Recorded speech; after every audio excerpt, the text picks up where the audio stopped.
бөлінді. Бұл пазл әдісі деп аталады. Қазір мозаиканы құрастыратын болсақ, біздің топтың аты шығады және үйге берілген тапсырманың тақырыбы шығады. Кәнекей, құрастырып көрейікші. Сіздерде қандай жануар пайда болды? Сіздерде екінші топ, үшінші топ. Енді біріктіріп айтып көрейікші. Жолбарыс пен тышқанның досы. Жолбарыс пен тышқан досы. Біздің ендігі әдісіміз миға шабуыл деп аталады. Адамның миы жақсы қызмет ету үшін, адамның миы қозғалыста болу керек үнемі. Миды үнемі жандандырып, жаңалап отыру керек. Олай болса, келесі жаңа тақырыпты ашу үшін біз миға шабуыл әдісімен арнаймыз. Келесі қандай бейнені көріп тұрмыз? Жануарлар қысқа қалай дайындалады? Айта қойшы аяғын. Önüne yaprak döşep kız boyu yuktaydı.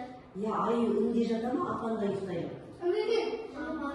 Apanda ұйықтайды екен. Хамза айта қойшы, келесі жануар не істейді екен, қысқа қалай дайындалады екен? Çiğ önüne yapraklarda jiraf kız boyu жейді. Кел, өте дұрыс айта қой. Аяғын айта қой. Тышқан көктемде дәмдерін жинайды, қыста жейді. Иә, жаз бойы дәндерін жинайды, ініне қыс бойы жейді екен. Келесі аяғын айта қой. Құмырсқа жаз бойы жинаған дәмдерін қыс бойы жейді. Келесі, өте жақсы жауап берді. Ал балалар, ең еңбекқор жәндік қай жәндік? Құмырсқа.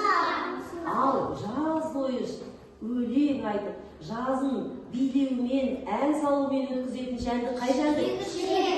Олай болса, бүгінгі сабағымыздың тақырыбы құмырсқа мен шегіртке.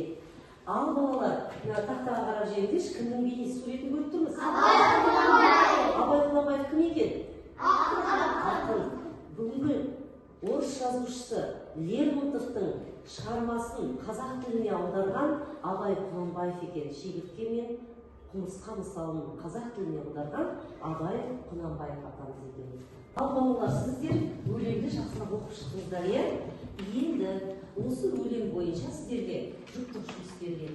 Екеуіңізге шегірткенің рахат өмірі туралы жазып шығыңыздар. Ал сіздер шегірткенің күзгі өмірі туралы жазып шығыңыздар.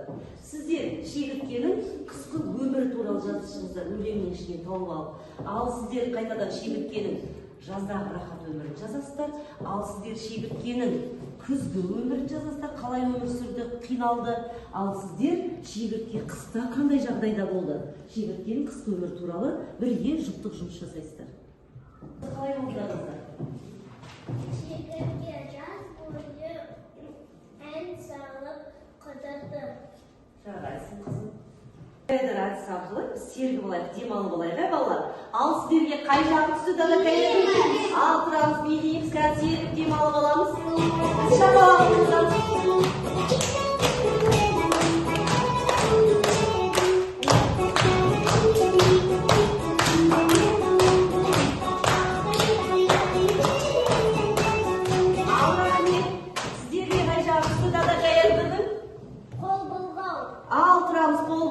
Достарымызға сәлем, қалдарың қалай, тамаша, рахмет отыра қойыңдар. Ал сіздерге қай жағы түсірді дада қайырдың? Жүрек. Ал жүрегімізді сыйлаймыз. Ең жақсы көретін адамдарымызға тамаша әдемі жүрек пайда болды. Рахмет. Бір сергі болды, балалар.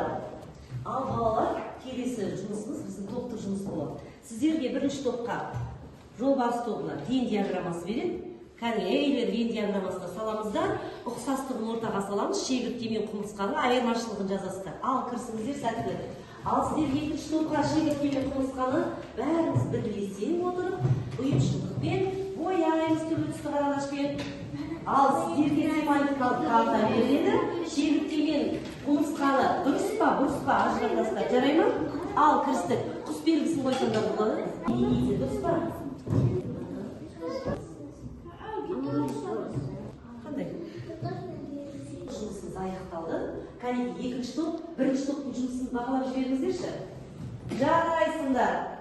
Ал енді үшінші топ, екінші топты бағалаймыз. Тышқандар тобын. Жүрек көрсетіп аты сендерге деген тамаша рахмет. Ал бірінші топ, сіздер үшінші топты бағалаңыздар жұмысын. Шапалақ керемет балалар, рахмет, бірімізді осылай, үнемі қолдар. Ал балалар, бүгінгі сабағымызды соңына таядық. Бүгінгі сабағымызда нені меңгердік, нені білдік, нені үйрендік. Сол туралы кері байланыс жасап рефлексия жасаймыз. Рефлексиямыз кино лента әдісі жасалған. Киноны бәріміз көреміз ғой, жақсы көреміз ғой. Киноны түсіретін операторлар бірінші киноның жүйе арқылы лента жасайды да, содан барып оны біз теледидардан, кинотеатрлардан көреді екенбіз. Кәнекей, бүгінгі шегіртке мен құмырсқа мысалының қазақ тіліне аударған авторы кім? Келе қойғамыз. Абай Құнанбаев. Дұрыс айтасың, іле ғой.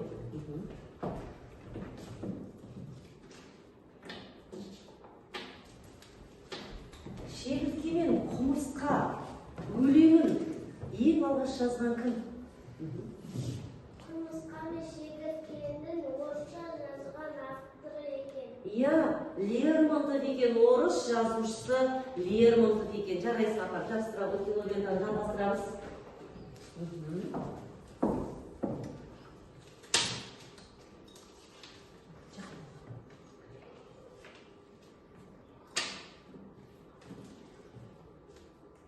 Келесі, балалар отыра қояйық, тамаша. Ал, үшінші топ, сіздер қандай жұмыс жасадыңыздар?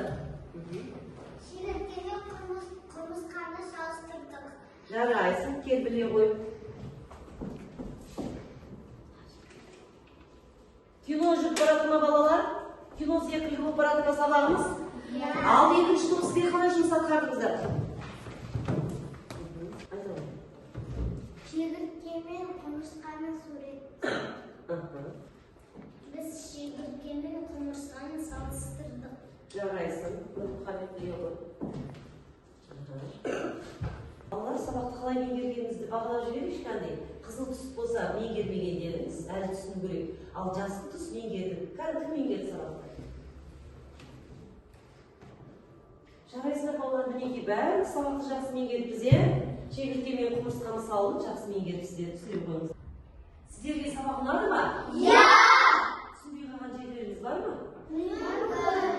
Мүмкін, үйге барып үй тапсырмасы түсінікті ғой сіздерге? Иә! Олай болса үйге барып үй тапсырмасын орындап жатқанда түсінбей қалған жағдай болса, кері байланыс жасап, SMS арқылы маған хабарласыңыздар. 8-747-966-87-20 нөміріне хабарласуларыңызға болады.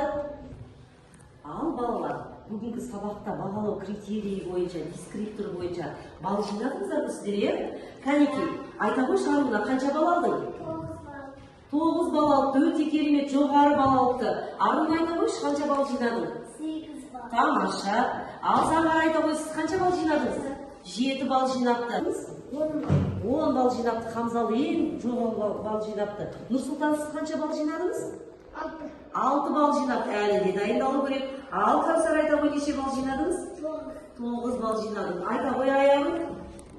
10 бал жинапты. Аяғы қанша бал жинадыңыз? 10 бал жинапты. Тамаша. Қазір көтерейікші, бәріміз балымызды жоғары көтерейікші. Керемет бал жинаппыз. Мінекей, әрқашан жетістігіміз жоғары болсын балалар,